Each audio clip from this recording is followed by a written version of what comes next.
Bom dia, Bom professora. dia, Letícia. Tudo bom? Tudo bem, e você? Tudo jóia. Que bom.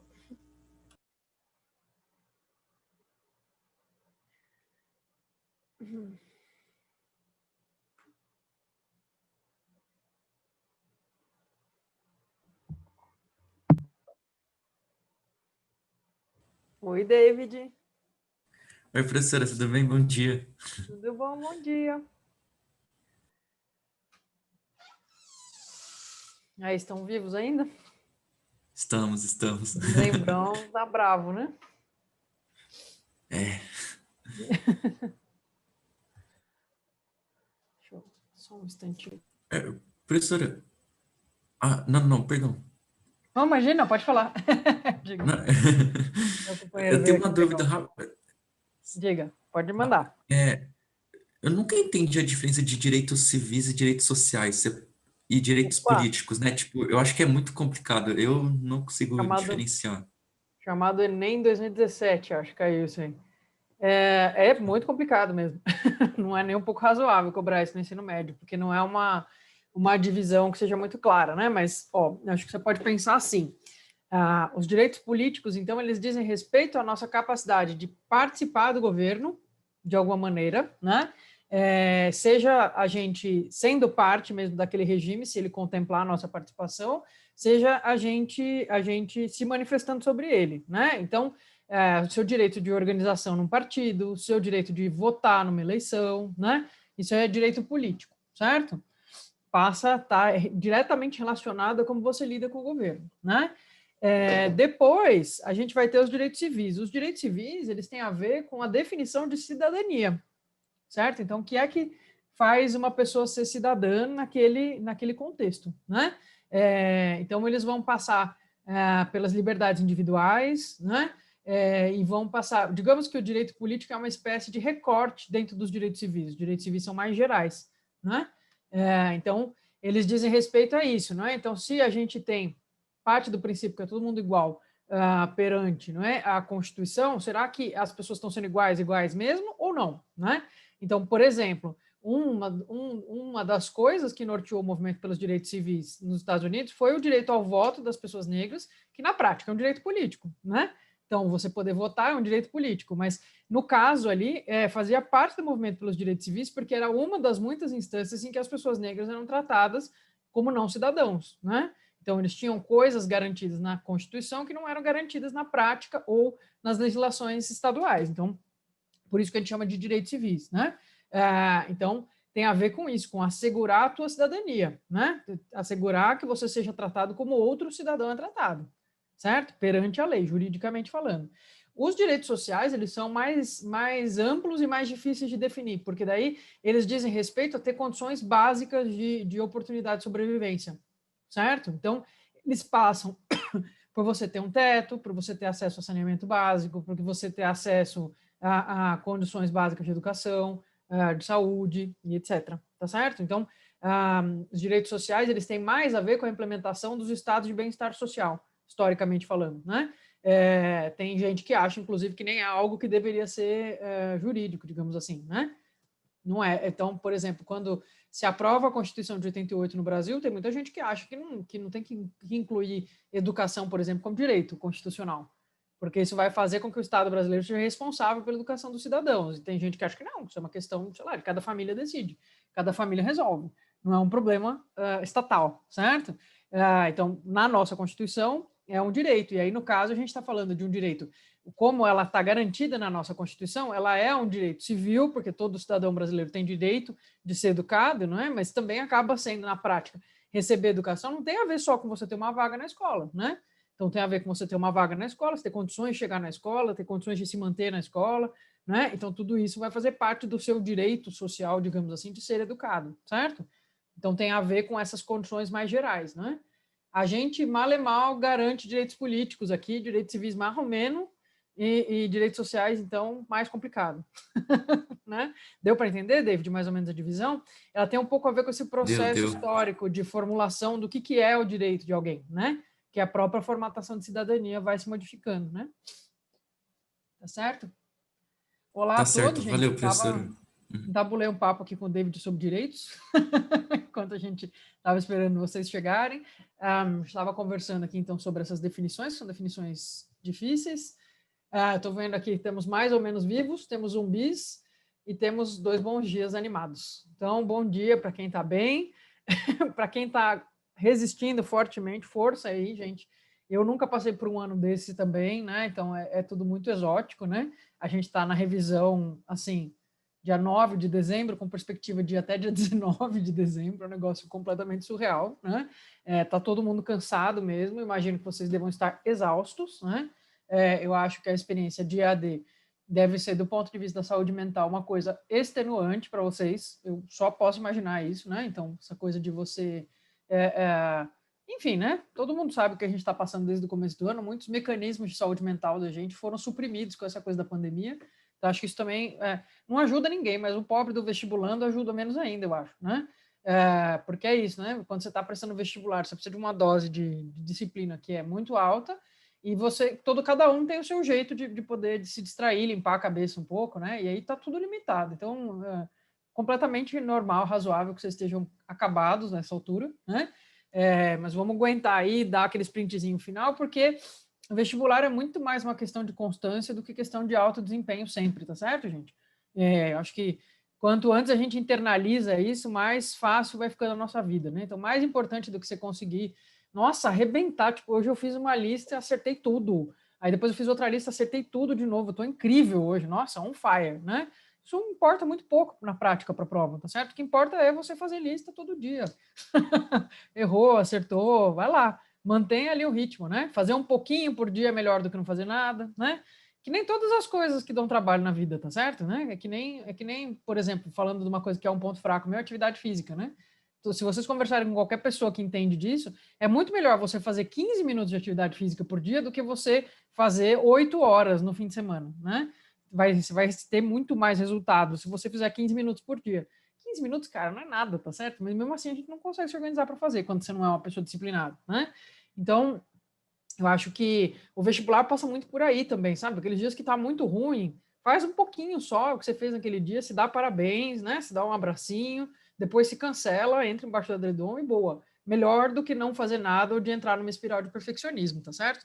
Eu acho que essa altura vocês têm que estar, assim, tendo em mente, né, que a saúde mental de vocês agora é muito importante, tá? Porque vai dando aquela cansada, né? Vai dando aquele esgotamento. O Brasil também não ajuda muito a gente a ter super perspectivas de quando que isso vai acabar, né? Não é como se a gente tivesse assim, ó, não, você vai aguentar até março. Em março vai ser o fim disso aí, vamos brilhar, vai estar tudo normal de novo, né? Isso da gente não saber exatamente o que vai acontecer também acho que atrapalha muito, né? Então, se cuidem aí, porque não é pouca coisa e interfere muito no desempenho de vocês também nas provas, né? Pensando de uma forma pragmática. Tá certo? Professora, perdão, Pois não. rapidinho. Eu acho que o André tá querendo entrar, ele mandou mensagem aqui para mim. Tem várias pessoas aqui, eu me empolguei. Pro, quer por Fazendo alguém de discurso muito... co-host, a gente te ajuda. Tá, vou pôr. Vou pôr aqui, vou pôr vocês, já que você perguntou, não pode perguntar. Então, vamos lá. Alguém, David. Não, David, você perdeu o posto dessa vez. É para você ficar esperto, não achar que já está garantido. Já. A revolução Então, é das cara, mulheres, David. É isso aí, cara, já era. Ai, que dó. Então, eu vou passar aqui, colocar a apostilinha aqui para a gente conversando sobre as questões, então. De novo, o mesmo esquema, né? Vocês tinham me pedido os slides da semana passada, né? Que tinham a matéria de Roma, eu acabei de mandar para o Rubens completamente, só lembrei agora. Mas mandei agora, então ele deve subir aí para vocês. Deixa eu... Ou talvez eu mesmo pudesse ter mandado no grupo, né? Não me ocorreu. Quer dizer, não me ocorreu agora. Eu pensei nisso semana passada e não me ocorreu. Enfim, vocês estão vendo que eu também não estou funcionando 100% da capacidade, né? Vamos lá. Ok. Então, vamos continuar a lista que a gente não fez na semana passada, não é? A gente não terminou a primeira parte, porque eu quis parar para a gente conversar sobre outras coisas. Não, antes da gente continuar ela, vamos fazer as primeiras questões da parte 2, que aí a gente faz meio ordem cronológica de novo, acho que eu prefiro. Então, vamos fazer a questão de número 1? coloco aqui. E a gente...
Professora, a senhora está mutada se você estiver falando algo. Nossa, como é que eu consegui me mutar? É um mistério da humanidade. Obrigada. Vamos lá. Mas era sobretudo a lã que os compradores vindos de Flandres ou da Itália procuravam por toda parte. Para satisfazê-los, as raças foram melhoradas através do aumento progressivo das suas dimensões. Esse crescimento prosseguiu durante todo o século XIII. As abadias da ordem de Cister, onde eram utilizados os métodos mais racionais da criação de gado, desempenharam certamente um papel determinante nesse aperfeiçoamento. Então, o texto do Jorge Duby, né, não tem aqui de onde eles tiraram essa questão. O texto aponta para a relação entre o aperfeiçoamento da atividade pastoril e o avanço técnico na Europa ocidental feudal, né? Aí aqui a data é central, certo, gente? Então, século XIII, né? Falando de 1200 e pouquinho, aí é um momento que é muito importante de ter na cabeça, né? Que a gente vai ter esse tipo de modificação, que resultou do... Então, crescimento do trabalho escravo. Não, certo? Embora exista trabalho escravo na Europa nessa época, né? Porque demora muito para deixar de existir de fato. A gente não pode falar em importância do trabalho escravo, né, no período feudal, certo? B, desenvolvimento da vida urbana. Então, será que é o desenvolvimento da vida urbana que aumenta, ou que melhora o aperfeiçoamento da atividade pastoril? Difícil, hein? A gente estabelecer essa relação, não é? C, padronização dos impostos locais. D, uniformização do processo produtivo, né? E depois, desconcentração da estrutura fundiária. Então, quais que daria para a gente desencanar logo de cara, né? Crescimento do trabalho escravo, certamente, não é? Desconcentração da estrutura fundiária também, né? Então, porque isso não muda durante a Idade Média, tá certo, gente? Não tem trabalho escravo e a concentração fundiária se mantém de forma bastante extrema. Daí a gente ficaria entre essas três aqui, né? A padronização de impostos, ela até que é importante, né, no processo, não é bem de impostos, né, mas é uma padronização de taxas minimamente ali, assim como da moeda, vai ser um processo super importante para melhorar as redes comerciais da Europa, né?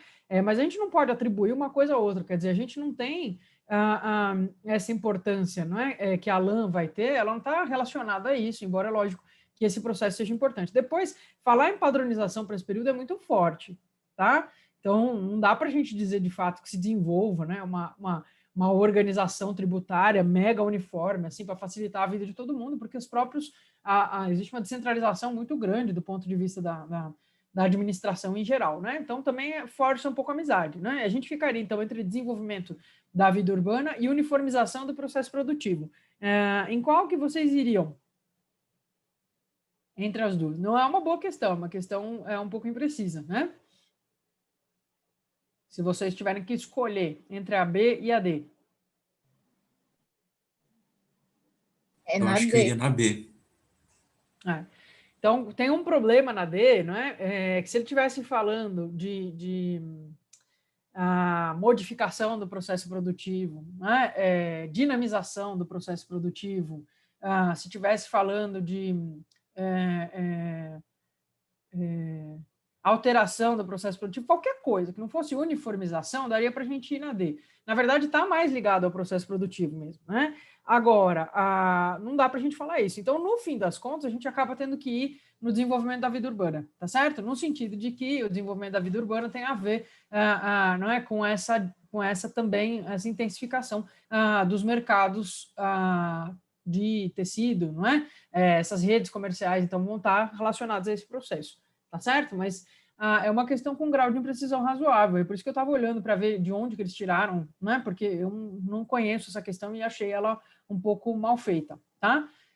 Nós não contaríamos com uma questão desse tipo num vestibular como a FUVEST ou a Unicamp, por exemplo, né? Ela tem um nível de dificuldade que lembra um pouquinho a Unesp, mas a Unesp é mais bem feitinha do que isso, tá? Então, eu acho, não sei se ela é uma boa questão assim, para a gente treinar, mas de todo modo, né, gente, vestibular vocês têm que estar preparados para lidar com imprecisão também, né? Principalmente nas humanidades, eventualmente acontece, certo? Essa aqui eu acho que não é o caso. Então, Professora, oi, pois não. essa questão é do Enem. É do Enem? Mas tinha que ser, né? Tinha que ser. Deve ser dos Enems das trevas, da época que eles faziam a prova muito de qualquer jeito, no começo, assim. O Enem foi melhorando muito com o tempo. Esse Enem que vocês fazem agora... Oi? Eu pesquisei aqui, é o Enem 2017. Ô, louco, então não. Então não tem explicação. Eu deveria conhecer essa questão, porque eu já estava fazendo gabarito fazia muito tempo nessa altura, mas acho que eu deletei ela na cabeça. Então, enfim, questão ruim, tá certo, gente? Mas tem que se virar, né? Principalmente o Enem aí não é uma prova que, digamos assim, é impecável na escrita das questões, principalmente, né? Não é nem tanto um problema de conteúdo, né? É mais o jeito que eles colocam as coisas. É o mesmo problema, não sei se vocês estão fazendo questões agora de filosofia, de arte, né? Então, são questões que a escrita delas atrapalha muito, né? Então, vamos lá. Fazer, então, agora a questão... Acho essa interessante, a questão de número 9. Eu dei o gabarito para vocês, mas a gente não fez, né? Vamos fazer a 9?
Professora, Oi? depois da resolução dessa questão, você poderia comentar sobre esse regime de Vick que está nas entrelinhas dessa questão? Claro. Uhum, Eu podemos. tive Comentemos. dificuldade numa questão da FUVEST, caiu isso, eu não sabia. Tá, Tá. vamos falar sobre isso, tá bom? Uhum, Então, beleza. no aniversário do primeiro decênio da Marcha sobre Roma, em outubro de 32, Mussolini irá inaugurar a sua Via dell'Impero, a nova via sacra do fascismo, ornada com estátuas de César, Augusto, Trajano, servirá ao culto do antigo e à glória do Império Romano de espaço comemorativo do ufanismo italiano. Uau, temos... opa, cara, tinha várias perguntas aqui que eu brisei, gente. Nossa, brisei geral no chat, eu tô mal hoje. Peraí. Me perguntaram aqui uma coisa, antes de eu continuar lendo, vou só responder o chat aqui, só para não ficar com isso pendente na minha cabeça, tá? Então, de quando que é o período feudal? Sou péssima com datas. Período feudal, você tem que sempre pensar, não é? Que o feudalismo vai se organizar entre no fim do Império Romano, começo da Idade Média. Então, vamos dizer, né? Sim, tecnicamente mesmo começa depois, mas para título de vestibular, começa a organização do período feudal ali no fim do 476, então, né? Na prática mesmo, ele vai começar a rolar bastante tempo depois, ele vai estar organizadinho, bonitinho, mais para o ano 800, tá? E ele vai mais ou menos até o ano 1000, tá bom? Intacto, né? E depois disso a gente já vai entrar num processo de modificação com a retomada das redes comerciais e tal. Para você pensar de um jeito simples, pense que é do começo da Idade Média até mais ou menos 1000, 1100 é feudalismo sem mexer muito. Depois disso ele já está em transformação. Então, entre 1100 e 1400, que é quando acaba a Idade Média, ele já está bastante transformado, que aí é a baixa Idade Média, tá? Beleza?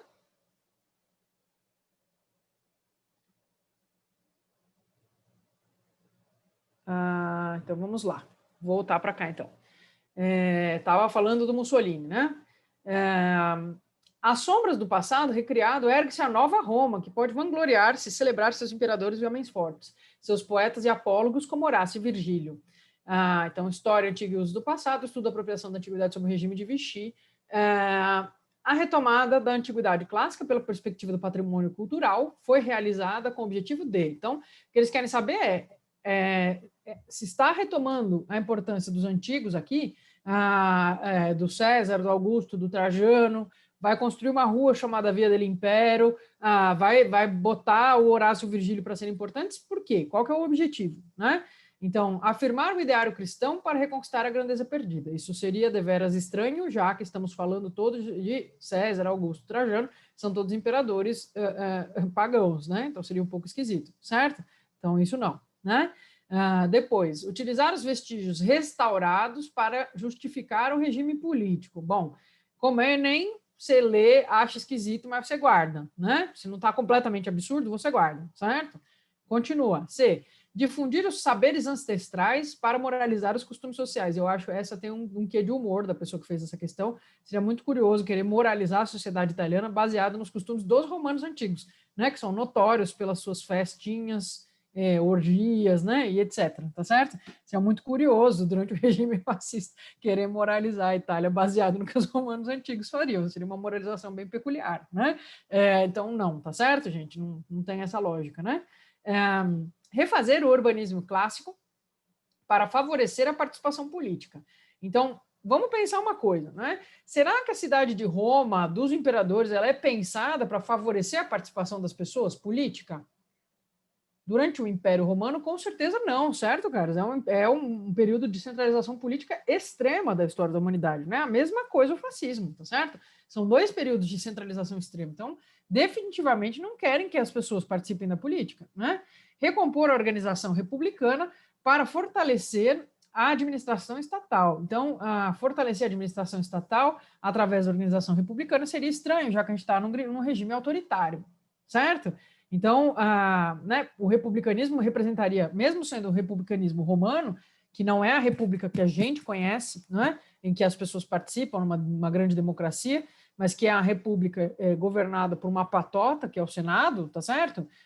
Ainda que, né, a República Romana não seja uma democracia como a gente conhece, ela seja um regime de poucas pessoas governando, não dá para dizer que ela fortalece a administração estatal se você compara ela com o que é o regime fascista, que é totalmente estatizado, não é?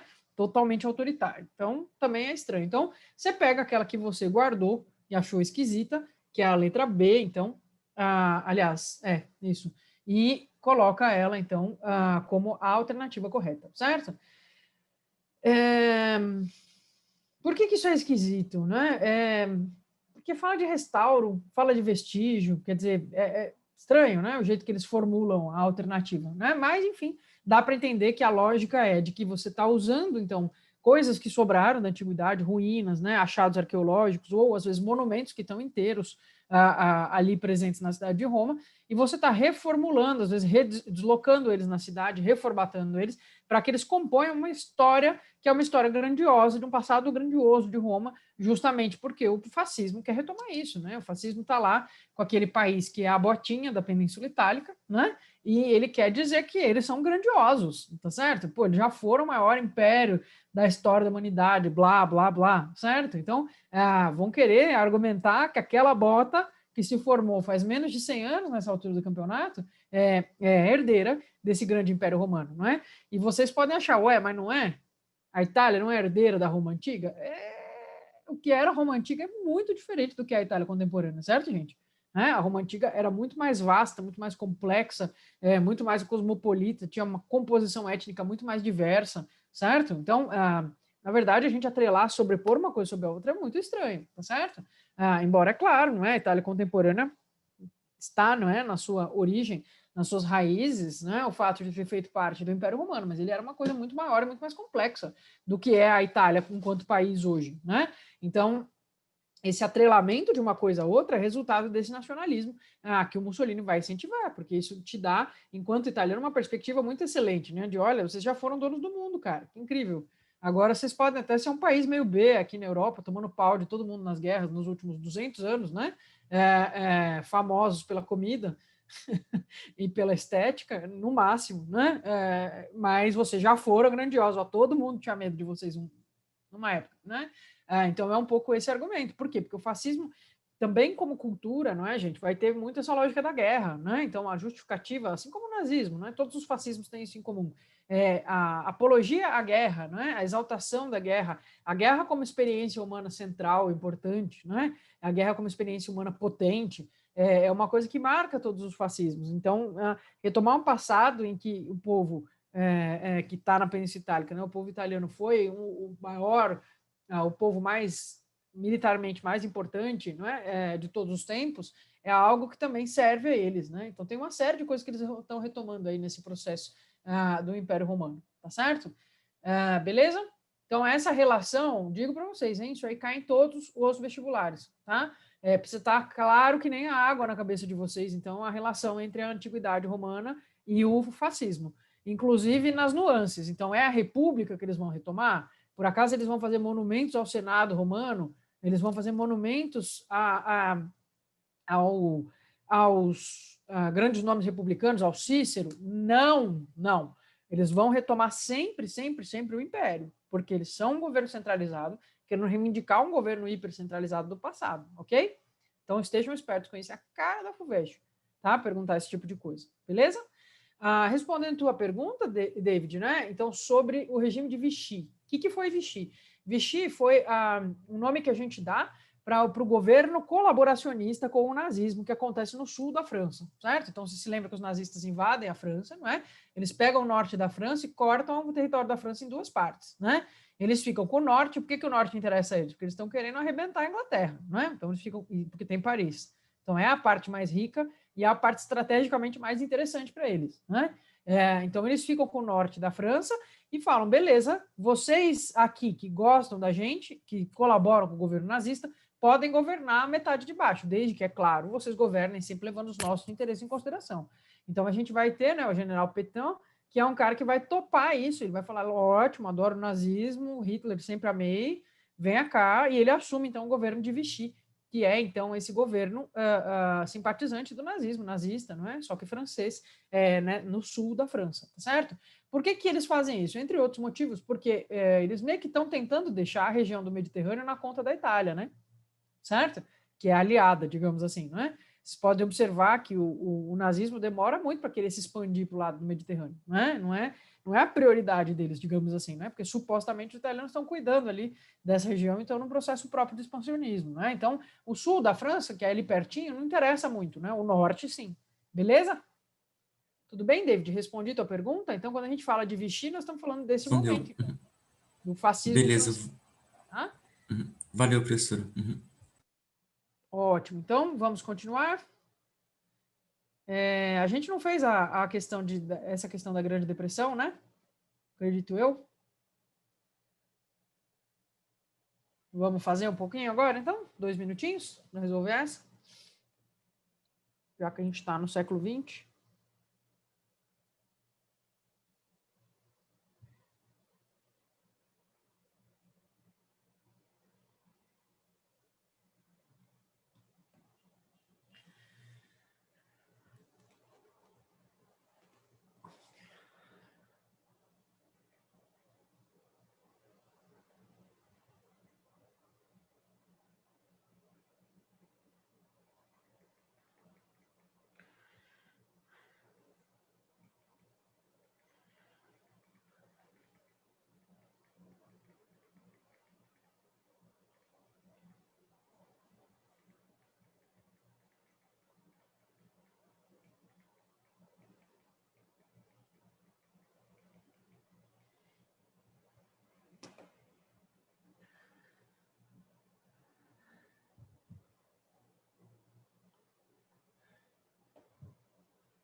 Vamos lá? Então, de novo o Enem, né? Ai, ai.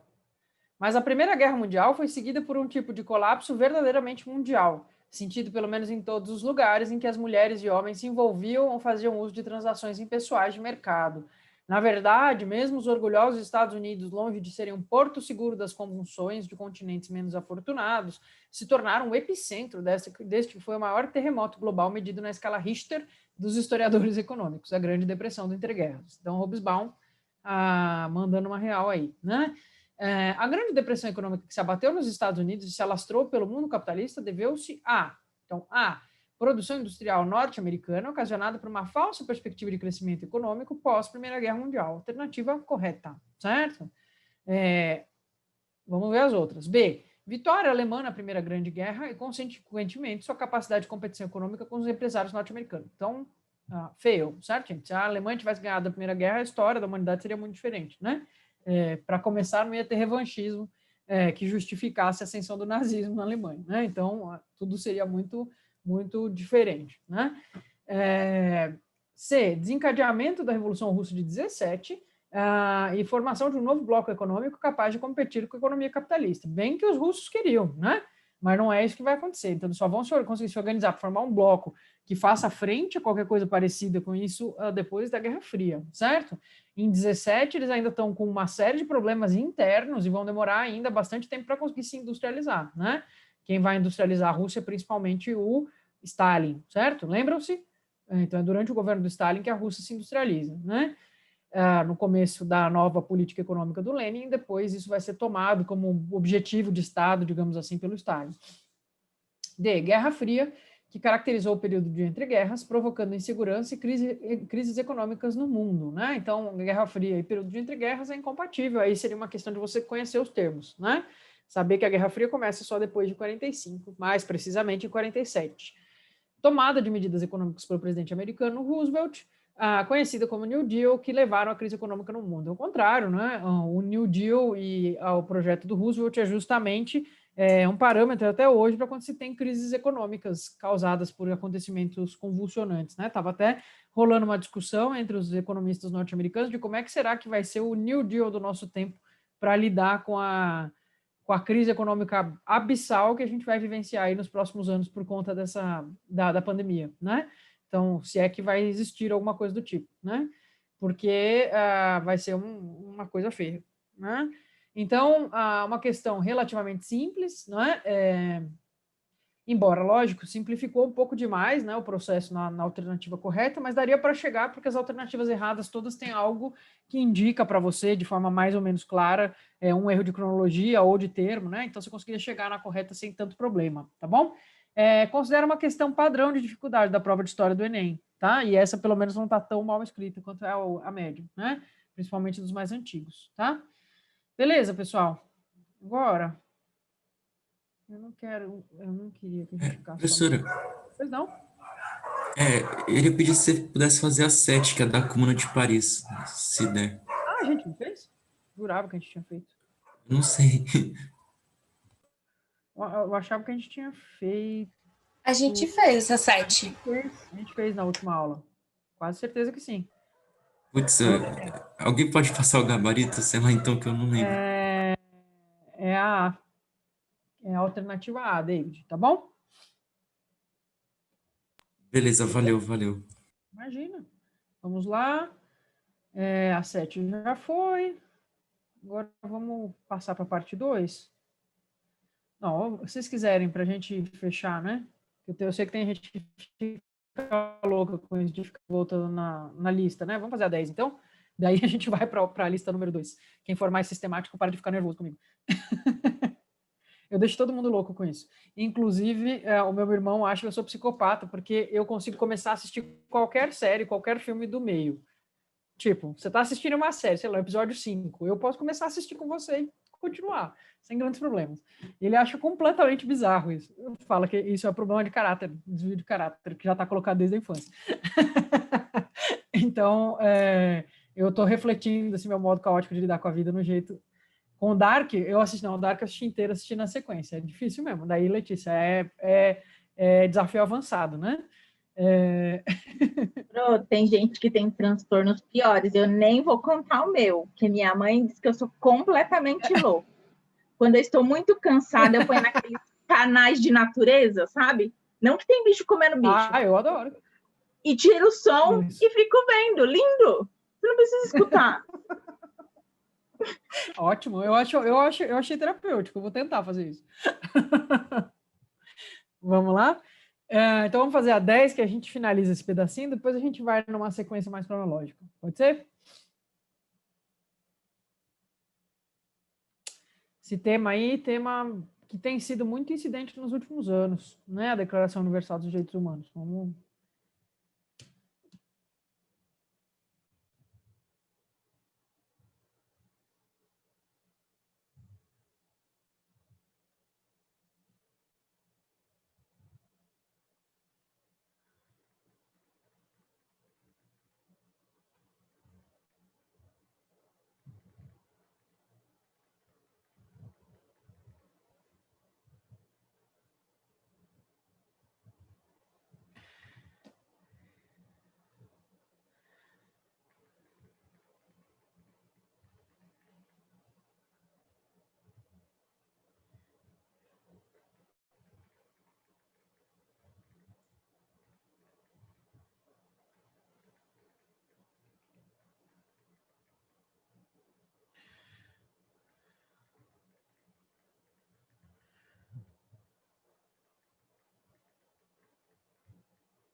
Vamos lá?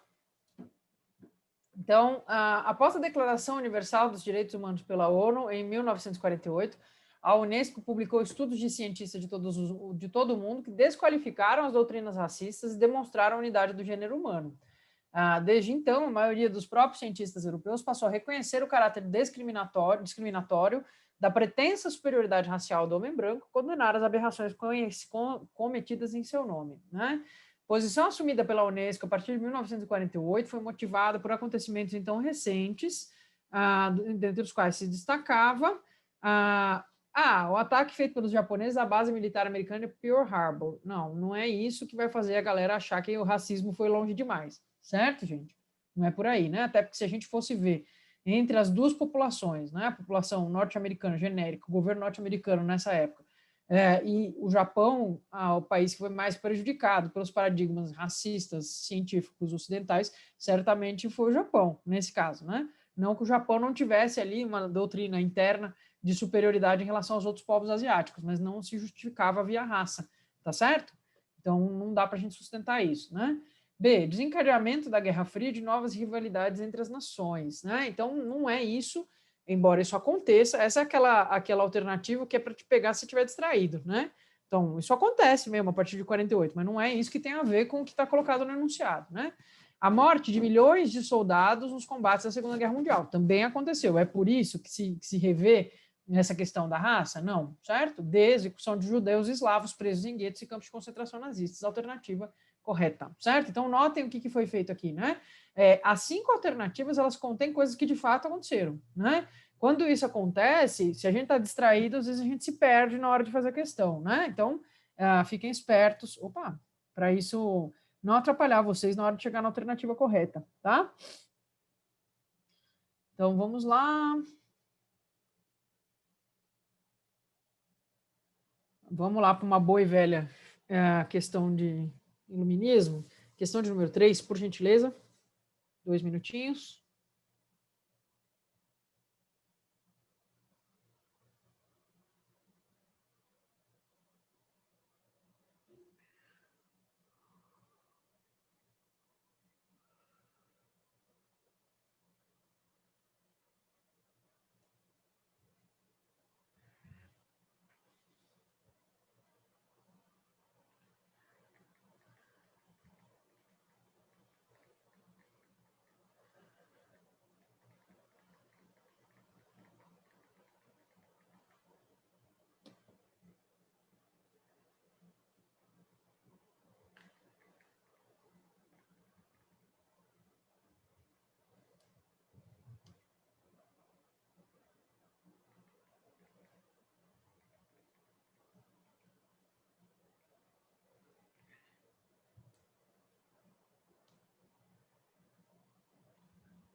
Vamos lá?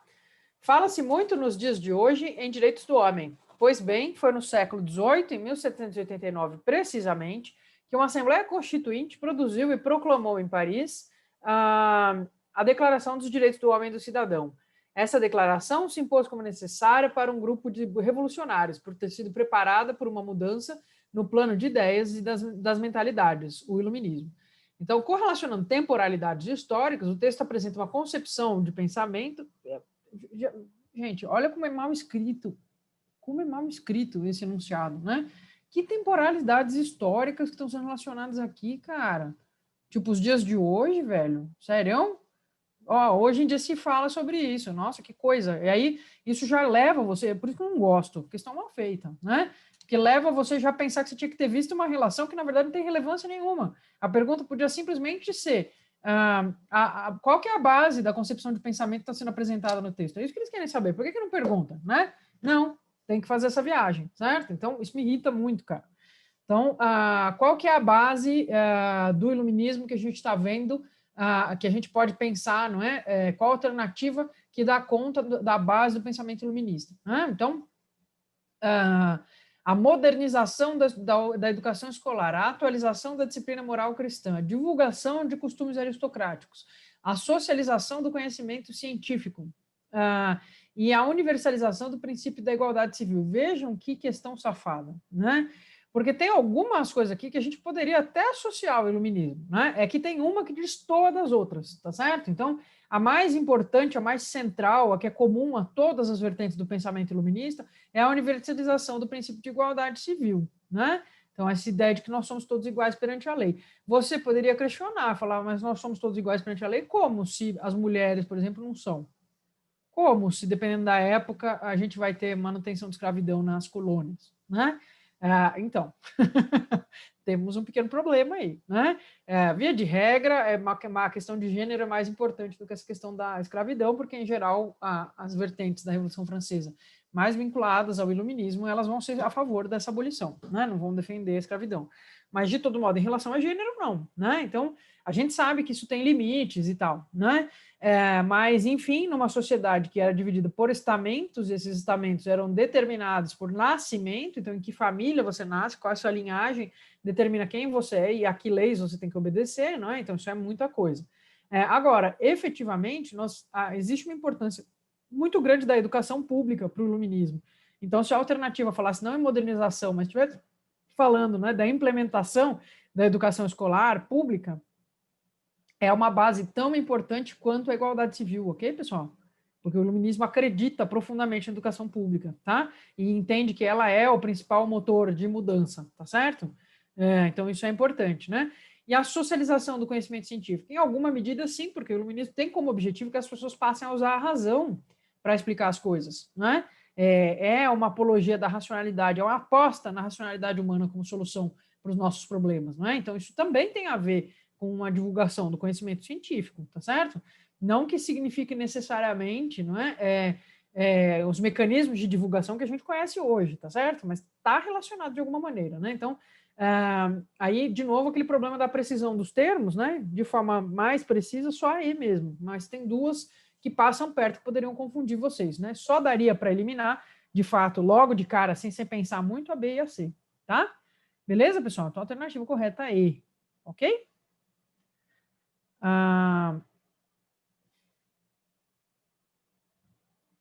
Vamos fazer essa...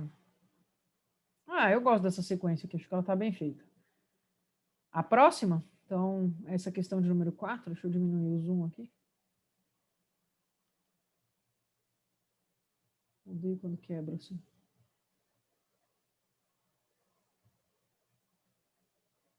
Pro, você tá mexendo no slide? Porque ele tá travado ainda na parte 1. Ué, tô mexendo no slide, não tá aparecendo? Não, ele tá parado na mesma posição, tipo, já tem umas 2 perguntas.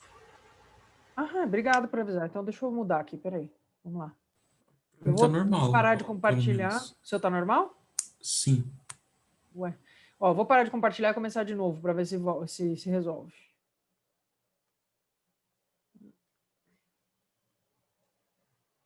Você está vendo agora a questão 4 do Enem, PPL, aqui no fim da página?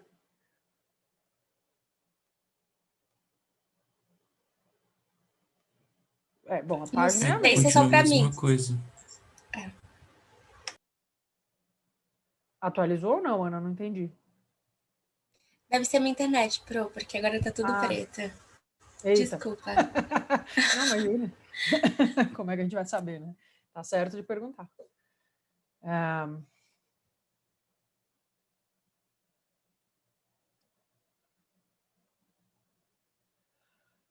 Passar aqui para cima para quem estiver acompanhando pela tela. Acho que já deu tempo de ler, né? Meios alternativos.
Vamos lá?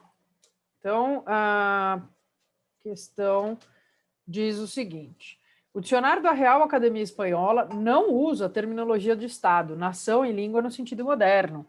Antes de sua edição de 1884, a palavra nación significava simplesmente o agregado de habitantes de uma província, de um país ou de um reino, e também um estrangeiro.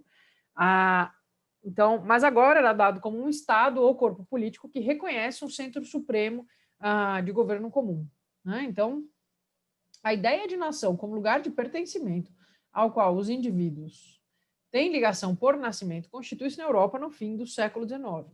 Sua difusão resultou, então, ao surgimento da nação e, portanto, dos nacionalismos, certo? Eu discordo um pouco dessa questão, não acho que a gente consiga estabelecer o nacionalismo como algo do fim do século XIX, na verdade, achei uma brisa essa datação, porque, na real, as revoluções de 1848 já têm uma forte marca nacionalista, né? Romântica nacionalista, então viajou o tio que escreveu o Enem aqui, mas beleza, como eu disse para vocês, tem que relevar, né? Então, vamos lá. Completamente absurdo, na real. Né? Então, como que constitui o nacionalismo no fim do século XIX, sendo que a Itália e a Alemanha unificam antes, em 1870? Unificou sem nacionalismo? Como que é possível isso? Né? Enfim, fecha parênteses, né?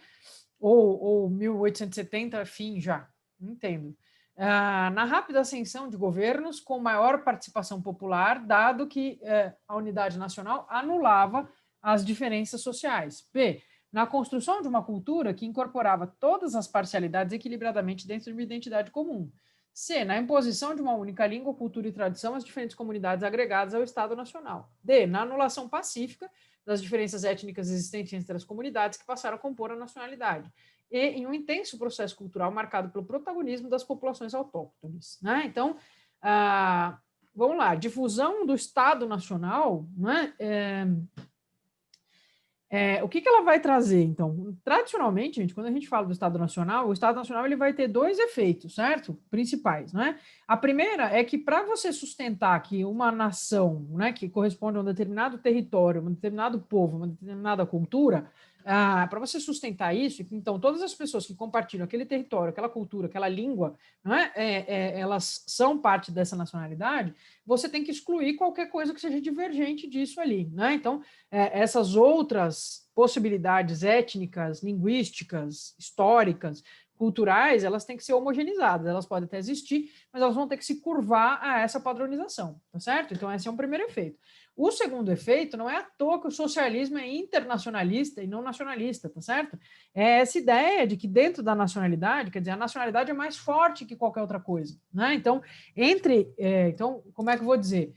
Eu tenho mais a ver com o Lehman, dono da Ambev, certo? Do que com uma professora de história francesa ou do Congo, certo? Dentro da lógica do nacionalismo. Eu e o Lehman somos aqui, ó, super próximos, porque a gente compartilha, então, desse território, dessa língua, dessa cultura, tá certo? E o socialismo e o comunismo, vamos dizer o contrário, vou falar, amiga, você tem muito mais a ver com qualquer outra professora de história de qualquer outro lugar do que você jamais terá a ver com um bilionário brasileiro. Essa é a realidade. A realidade é que as suas condições materiais é que estão determinando a sua vida, não essas condições outras, né?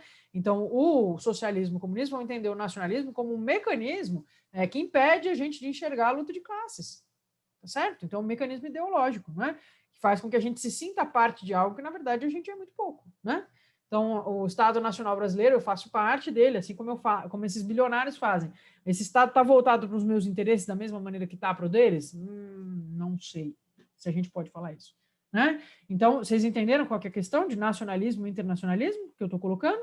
Isso é digamos, um conflito muito central do século XIX, vai ter muito problema por causa disso, né? Porque a gente tem a ascensão das duas coisas acontecendo ao mesmo tempo, né? Então, vamos lá. A difusão do nacionalismo, então, tem a ver com a ascensão de governos com maior participação popular? Não necessariamente. Você tem algumas experiências que são profundamente populares surgindo de dentro dos movimentos nacionalistas, né? E você tem experiências extremamente autoritárias, como é o caso dos fascismos, né? Do fascismo italiano, português, espanhol, alemão, tá certo? São todos governos autoritários de orientação nacionalista, beleza? Então, não dá para afirmar essa A. A B diz, na construção de uma cultura que incorpora todas as parcialidades equilibradamente dentro de uma identidade comum. Não existe isso, né? Acho que o caso da Espanha, na Europa, talvez seja o mais marcado, né? Então, é uma região que se torna referência do ponto de vista cultural e linguístico para o resto da Espanha como um todo, não é? E as identidades regionais, durante o período do franquismo, vão ser muito, muito, muito desestimuladas quando não combatidas, né? É o que vai aumentar os movimentos separatistas na Espanha, tá certo? Vai ampliar isso, porque durante o período do franquismo, eles ficam, então, sendo perseguidos, não é? Na imposição de uma única língua, cultura e tradição, as diferentes comunidades agregadas ao Estado Nacional. A alternativa correta. Esse é o efeito mais óbvio, mais evidente de qualquer nacionalismo, certo, gente? Então, professora, mas não existem regiões em que existe essa homogeneidade já e que ela coincide com o território? O que vocês acham? Ao longo da história da humanidade, isso aconteceu em algum lugar? A resposta para vocês é um grande redondo não, ok, pessoal? Não, tá? Professora, mas em Inglaterra? Inglaterra solapou diversas identidades regionais, só que foi muito antes de outros lugares, né? Portugal, a França, né? Uma série de identidades locais foram derrubadas para que se pudesse constituir o Estado Nacional inglês, francês, português, tá certo? Então, não podem ter certeza. Se existe Estado Nacional, algum tipo de identidade étnica, cultural, linguística se perdeu aí no processo. Podem ter certeza, tá bom? Porque isso é feito a partir de um processo homogêneo, né? Então, o caso da França, acho que o mais óbvio é a Bretanha, né? É a região do norte, certo? Que tinha uma matriz cultural e linguística completamente diferente do resto e que foi absorvida, né? Então, mas poderia citar exemplos de todos esses lugares, né? Acho que talvez Portugal seja um pouquinho diferente nesse sentido, né? Porque é um território muito pequenino, né? Mas ainda assim existe né, um pouco de debate a esse respeito. Beleza? Então, ficou claro aqui? Deixa eu só olhar as outras, não é? Então, a outra está falando na anulação pacífica das diferenças étnicas. Então, anular diferenças étnicas de forma pacífica é uma coisa engraçada. Como é que você anula diferenças étnicas de forma pacífica? Então, você nasceu de outra etnia. Eu vou anular as nossas diferenças de forma pacífica. Como que faz isso? Né? É impossível, concordam? Não tem como. O que você consegue é um Estado nacional que respeita as diferenças étnicas. Isso sim, mas não vai anular as diferenças, né? Tudo bem? Se está anulando diferença étnica, é difícil ser pacífico, né? Porque para não ter mais diferença étnica, não pode ter grupos étnicos diversificados. Como é que você faz isso de forma pacífica? Você pede com licença? Você fala para as pessoas deixarem de ser quem elas são? Como é que faz? Não tem como, certo? É a C a alternativa correta, tá? E a E é um intenso processo cultural marcado pelo protagonismo das populações autóctones. Então, não, populações autóctones, ou seja, que são tradicionais num determinado território, com frequência são desrespeitados nos processos de nacionalismo, né? Exemplos básicos, os bascos, os curdos, certo? Poderíamos dar inúmeros, né? Mas esses são os dois mais famosos, certo? São populações que estão há 15 de milênios no mesmo lugar, e, no entanto, são forçados a se submeter a outras identidades culturais por causa do nacionalismo, né? Então, é isso. Processo histórico e nacionalismo. Vai lá argumentar para um basco que ele está tendo respeitado a sua identidade, para você ver o que ele fala para você, né? Beleza? Tudo bem, pessoal? Então, vamos fazer assim?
Vamos lá?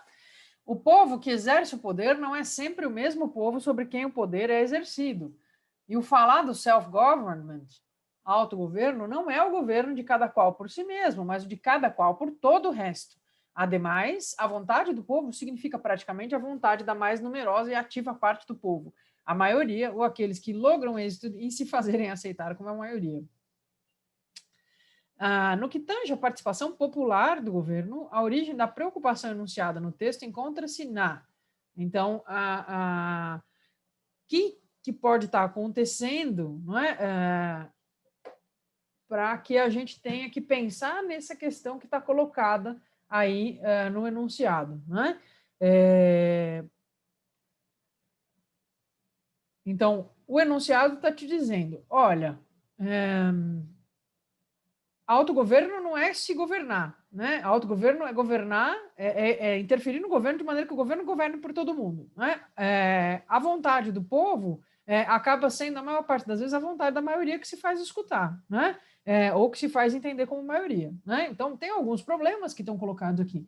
Problemas que não nos são estranhos, né? Problemas que a gente entende que acontecem quando a gente tenta fazer práticas, qualquer tipo de prática coletiva, a gente acaba esbarrando nisso de alguma maneira, né? Então, no que tange a participação popular no governo, a origem da preocupação enunciada no texto encontra-se na conquista do sufrágio universal. É uma possibilidade? É uma possibilidade, já que o sufrágio universal ele vai fazer com que muita gente passe a participar das decisões políticas de um determinado Estado nacional, certo? Então, vamos considerar que poderia ser, né? B, criação do regime parlamentarista. Estranho, né?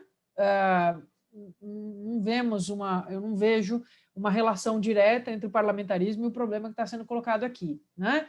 A C, institucionalização do voto feminino.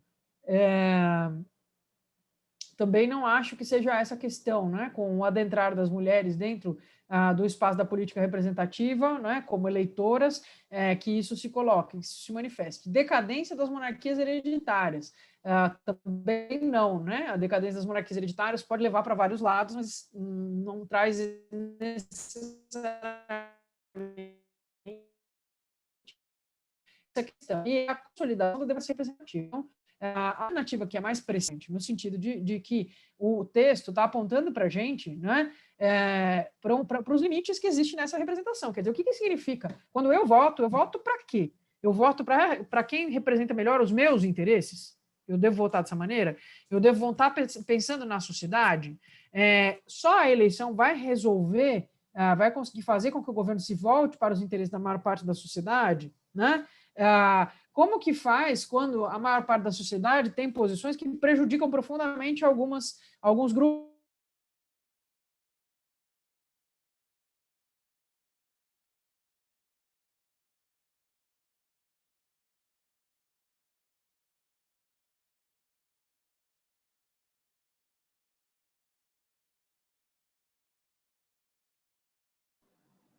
Vocês estão aí, gente? Sim, sim. Sim. Eu ia perguntar a mesma coisa. Eu também, Ana. Minha internet hoje tá uma coisa. Só Deus na causa. Opa, e aí? Carlos, tudo bem? Sim, sim. Eu caí aqui, estava mandando mensagem para vocês no WhatsApp para falar que eu ia voltar. Então, vamos lá. Enfim, então, pois é, eu de repente estava falando, de repente sumiu todo mundo, falei, ué, ou eles saíram todos ao mesmo tempo, ou então caiu a minha internet. Então, enfim, a questão que está colocada aqui são justamente esses limites, né, da democracia, certo? Então, acho que é uma questão que eu considero mal feita também, por quê? Porque dava para fazer, né, não acredito que o enunciado o suficiente. 2, dava para ter selecionado um texto que fosse bem melhor nesse sentido. 3, as alternativas podem te deixar confusas, né? Porque na medida em que o sufrágio universal, o voto feminino, dependendo do lugar, o regime parlamentarista representa uma ampliação de quem está no poder, a gente pode se confundir na hora de escolher a alternativa correta, tá certo? Então, não gosto dessa questão, acho que é uma merda, mas enfim, vocês têm que estar preparados, né? Beleza? Falando sobre direitos civis, aí vamos fazer a 7 agora?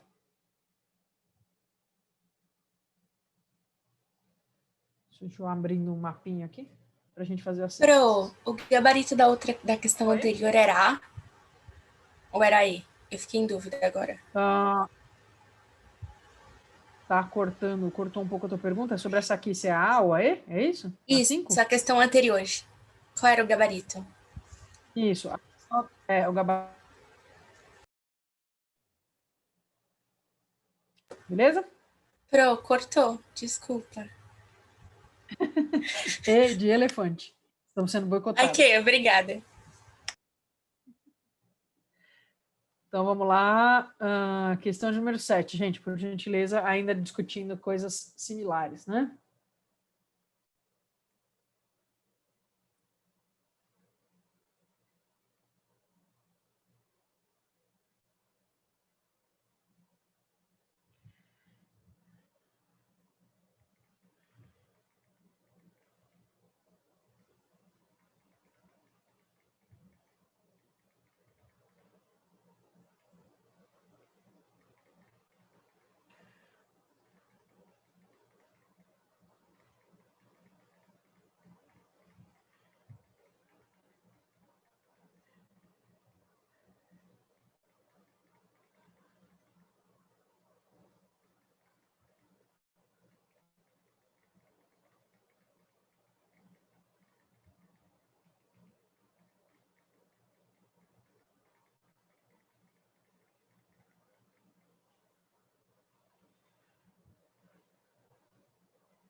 o Enem e essa obsessão, né, com essas expressões de direitos civis, direitos sociais, direitos políticos, direitos naturais, né, eles adoram.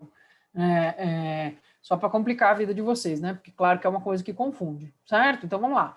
Os direitos civis surgidos na luta contra o absolutismo real, ao se inscreverem nas primeiras constituições modernas, aparecem como se fossem conquistas definitivas de toda a humanidade, né? Então, David, retomando a nossa conversa do começo da aula, direito civil tem a ver com a cidadania, com a própria característica de cidadania, né? Por isso, ainda hoje, invocamos esses velhos direitos naturais nas batalhas contra os regimes autoritários que subsistem, né? Isso porque, quando eu estabeleço, não é, que o cidadão é cidadão porque ele é uma pessoa, né? No caso, tem a clivagem de gênero, não é? Mas, enfim, quando eu estabeleço isso, não importa quem você é, onde você nasceu, você é cidadão porque você tem direito a isso, porque você nasceu francês, por exemplo, né? Eu estou colocando, então, isso como se fosse um direito que você tem por ter nascido, certo? Você nasceu francês, então você tem direito de ser cidadão francês, é assim que é, né? Então, o conjunto de direitos ao qual o texto se refere inclui, então, vamos lá, qual a alternativa que eu tenho dos direitos civis, né? Direitos que falam, então, dessa questão da cidadania, né? Voto secreto e candidatura em eleições são direitos mais especificamente políticos, certo, gente? Que tem a ver com a nossa participação política, né? B, moradia digna e vagas em universidade. Aí estaria mais no campo dos direitos sociais, ou seja, né, daquilo que me assegura um mínimo de qualidade de vida, de equidade de oportunidades em relação às outras pessoas, né? Então, não passa tanto pela ideia dos direitos civis, né? Previdência social e saúde de qualidade, a mesma coisa, certo? Então, isso tem a ver com as condições de vida que esse Estado vai possibilitar aos seus cidadãos, não é? D, igualdade jurídica e liberdade de expressão, aí sim, tá certo? Isso sim são os direitos de cidadania básicos, não é, que afloram com a Revolução Francesa, tá certo? E filiação partidária e participação em sindicatos, também direitos políticos, ok? Vocês percebem que a gente tem um inception, né? Então, é claro que faz parte... Pode dizer, David. Fala. Não, professora, termina primeiro, por favor. É claro que quando a gente pensa no que é a cidadania de forma ampla, a participação política é muito importante nela. Então, os direitos políticos acabam estando englobados dentro dos direitos civis, né? Mas existe essa categorização. Tudo aquilo que diz respeito mais diretamente à minha participação, vou chamar de direito político. O que diz respeito à minha própria existência de cidadão, não é? Dentro desse Estado, não é? A maneira como a lei vai me tratar, não é? O meu status perante a lei, digamos assim, que vai ter mais a ver com o direito civil, tá certo? Beleza? Diga, David. Quando eu estava lendo essas alternativas, eu fiquei com muita dúvida na liberdade de expressão, porque, tipo, ao mesmo tempo que ela constitui um direito civil, ela pode ser também um direito político, né? Se usado na participação política. Eu fiquei com muita dúvida nesse caso. É que, em geral, quando se está falando Porque, assim, a liberdade de expressão é a liberdade de expressar as tuas visões de mundo e as tuas opiniões, independente do que você esteja dizendo, não é? A liberdade que tem mais a ver com política é a liberdade de organização, né? Ela passa mais por uma questão de como você se organiza politicamente, mais do que você se expressa. Então, eu posso ser uma pessoa que não tem nenhuma vivência política no meu dia a dia, tipo, eu não sou vinculada a nenhuma organização, mas eu me expresso opiniões políticas, isso faz parte. Eu expresso opiniões políticas, eu tenho opiniões sobre séries, eu tenho opinião sobre macarrão, eu tenho opinião sobre casamento, e eu tenho opinião sobre viagens, e eu expresso tudo isso, né? É claro que a expressão pode ser também de opiniões políticas, mas não necessariamente, pode ser de costumes, pode ser de religião, né? Mais ampla, tá certo? Mas eu concordo, ela acaba tendo uma clivagem que é um pouco política, né? Normalmente, quando vai ser perseguida uma ideia, ela tem alguma coisa a ver com política, né?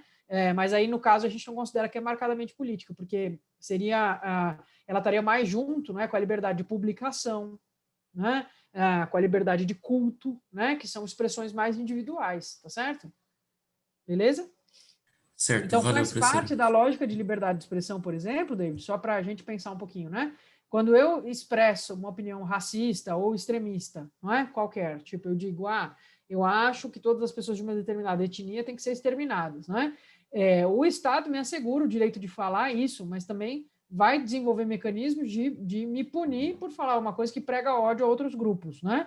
Então, não é exatamente que ele te impede de falar, Mas aí, por uma questão de assegurar a integridade física, a segurança desses grupos, ele é forçado a te coibir de alguma maneira de expressar essas opiniões, né? Então, expressar a opinião você pode, politicamente falando, né? Agora, se isso vai ter mecanismos de coação ou não, daí são outros 500, depende do que você está falando. Deu para entender? Deu, Como é valeu, que professora. lida com a política aí? Beleza. Obrigadão. Imagina, vamos fazer uma última? A questão de número 8, questão engraçada. Questão sobre o garfo, né? História é uma disciplina totalmente fascinante, né? Dá para fazer história dos talheres. Acho incrível.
Vamos lá?